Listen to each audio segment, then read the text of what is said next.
சாதம் ரெடி பண்ணுங்க.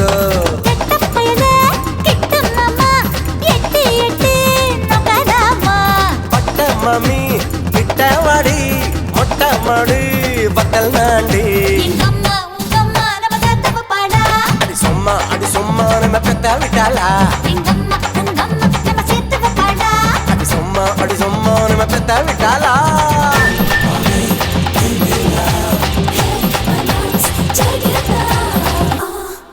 ஏய் பட்டவா